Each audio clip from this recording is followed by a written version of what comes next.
All right, we are here at the Fort Lauderdale International Boat Show checking out the Fleming booth, and we're currently on board the Fleming 65 here. Very similar to the 58, which you can check out in another video as well that I've also done. But subtle, but also noticeable changes between the two of them being slightly different in size.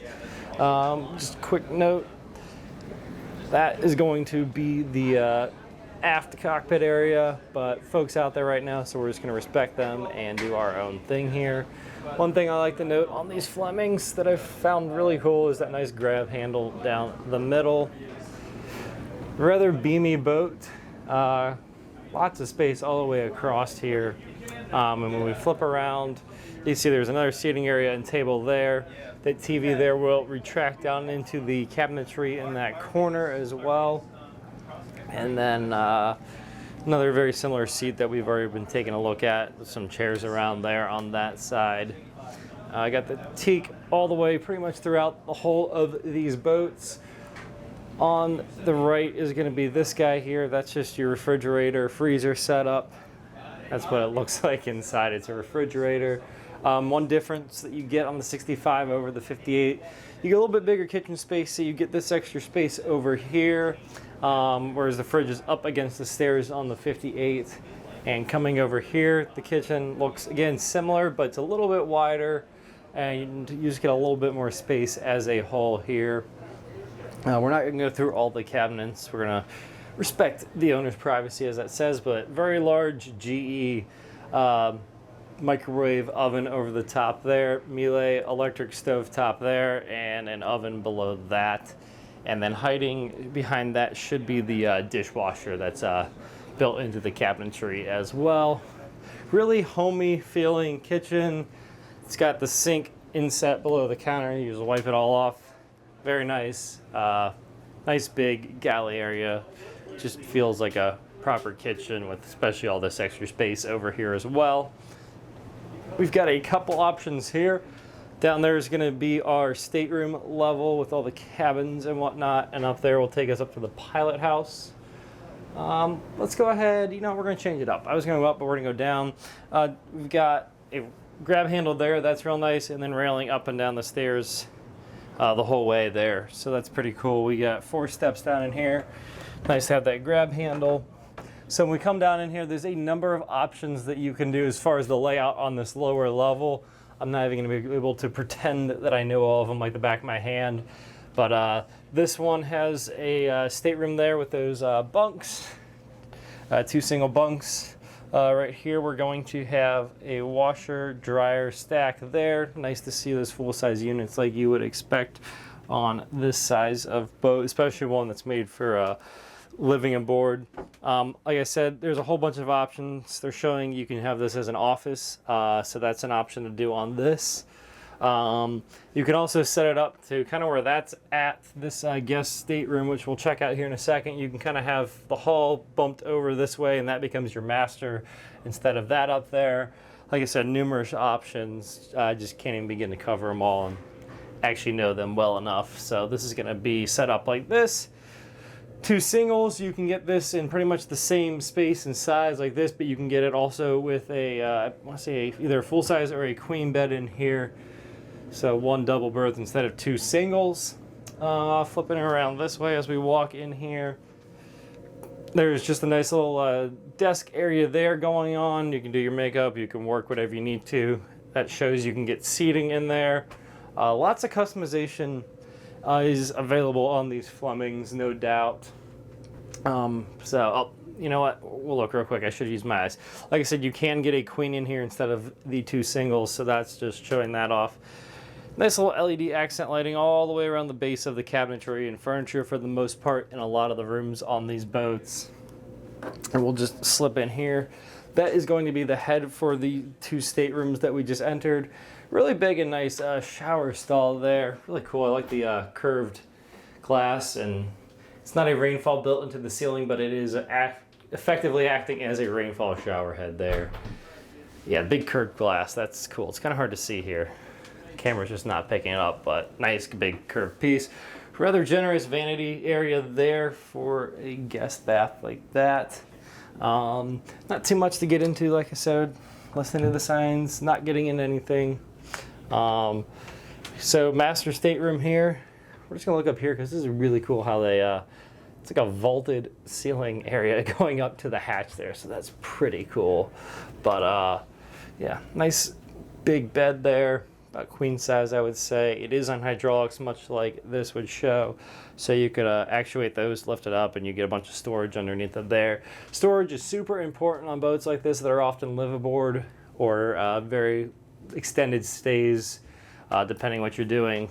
Great Loop is a great example where you're basically living aboard the boat for a year if you choose to do it nonstop. So a lot of space, a lot of storage is super necessary. We'll come into the owner's cabin head here. Really big vanity area, plenty of space to set your stuff out on, get real comfortable in there. And then to the left is just gonna be the shower stall in here. Very similar styling on the hardware in there. Not too much to get into. We're not getting into every nook and cranny on this boat. So we're gonna keep on moving and we're gonna head back down this hallway and up. And we're gonna do 180 degrees to our left when we come up here. So we're gonna keep on coming around the corner here. And I will make note, there's a door here and a door here. You can close off the Pilothouse area on this if you choose to partition it off as such. Immediately to our right when we come up the stairs, we are greeted by a dayhead area. All sorts of good stuff going on in here. So that's that. Your dayhead hangs out there. Pretty cool to see something like that on this size of boat. Oftentimes, I've been on boats 70, 80 plus feet long that don't have a dayhead like that. So real cool to see them do that on this Fleming 65. Nice little seating desk area there behind the helm and the captain's chair. There's gonna be your captain's chair. Screens galore going on there. Lots of stuff. Just kind of setting a bunch of, they're not demo modes because I think that's just actually the depth finder doing its thing right now. So 2 of those are set to that. You got chart plotters up over here. You got engine management and systems control on that panel down there. All sorts of good stuff there. You can set all these different things. You got your 2 different VHF radios so you can monitor multiple channels at once. All sorts of good stuff to have on a vessel like this when you're doing all sorts of travel and navigating busy waterways. Really important to stay on the radios and stay alert to what is going on around you, both in front of and behind you. I mean, the controls aren't that crazy, to be honest. AC is blowing on me, so you're probably not going to be able to hear me very well if I stand up there where it's blowing right on the microphone. But yeah, from the helm here, you get access to some bunch of switches and good stuff going on down there with your electrical stuff. Pretty simple layout here. Looks like a lot of buttons, but it's really just not that bad. Just a little bit of familiarization, and you can get a grasp on this rather quickly. Pretty simple controls there, standard like you'd find on anything else. Just your twin throttle levers. You've got your thruster controls and a joystick control there as well. And then there's just be more electrical controls over on that side. While we're up here, we'll head on out the side and head up to the bow area real quick before going up on the Flybridge and finishing up on this Fleming 65. All right, we're gonna step out here. And we'll close that behind us to keep in their air. A couple items of note. Nice high rails on the side. These are about just under waist high for me. You got grab handles up here. You got railings going down both sides down there. There's a little door that opens up on the side there. There's also another one of those doors right here, depending on your docking situation. More grab handles all the way around this thing. Just really useful. Coming up here, you can obviously close off that area, and there's going to be another door on that side you can close off while you're underway, and just keeping the elements out of your side decks. So we've got twin windlass set up here on the front. So that means you got your 2 anchors and all that fun stuff going on up there. Really just spacious, open working space here. Love how they put the cleats behind it here, so you just run your ropes through, much like that side, and you can tie everything up behind there, and it just makes for a real clean look, like you can see there on the 58 over there. Just walk up front here, take a quick look back at the boat. So there's gonna be the Pilothouse where we were just at, and then the Flybridge up on top we're heading to next. I guess a key difference I can point out while we're here between the 65 and the 58, the isinglass on that one is just 3/4 of the way around. When we get up here, you'll see that it is completely enclosed with the isinglass if you choose to do so up on there. Nice big hefty windshield wipers going on the windshield of the Pilothouse here. We'll just pop this guy back open, step right back in here, close this door behind us in a second. There we go. Flip back around here and head on up to the Flybridge of the 65. So we're greeted with this nice big seating area there, table set up. You can fold out the table to make it bigger. It's real nice, got this little lip all the way around it, keeps stuff from just sliding right off. Nice to have that. Comfortably, you could sit 6 people around that table and enjoy your food, no doubt. Over here, so just gonna have refrigerators and freezers, all that good stuff. Nice little prep area there, sink, all that good stuff. Hiding under this is actually, this is really cool. I've not seen this on anything before. It's just gonna be a massive fridge, freezer, however you decide to have the temperature set on that bad boy, but pretty serious unit there. Have not seen something like that on pretty much anything except for some of the absolute largest yachts I've been on down in like their commercial grade kitchens. So up here at the helm on the Flybridge, very well appointed.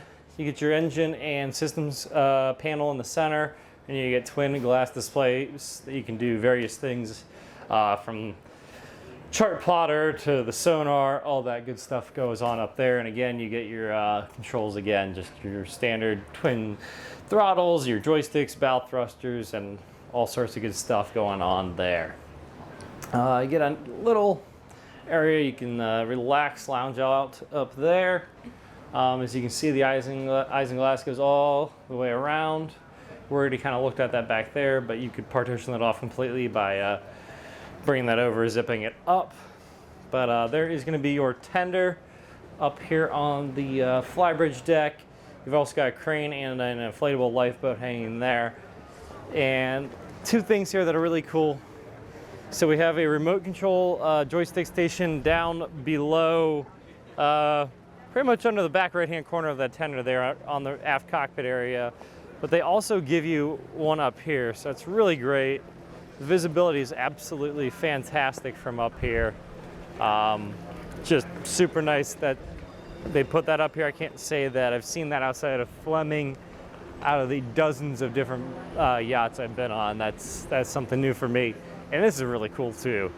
This is like a full-size grill on this thing. Like, you'd have this at home, getting the barbecue going, all that good stuff. So really cool to see that there. We're gonna step on in here, get out of the wind, and finish this up where I don't have the wind blowing in my microphone. So we'll see here. We'll do one of these numbers right here and call it good. So that was the Fleming 65 here at the Fort Lauderdale International Boat Show. Really cool boat, really useful, really usable space, a lot of storage all around as it is focused on extended stays and live aboard use. And that's definitely what Fleming embraces in this boat, and something they're known for, and really is a lot to do with their popularity. If this is something that you think you want to check out, go ahead and get a hold of our friends over at Fleming. I'll have some information on that down below in the description, but that's all I got for now. Thanks for watching.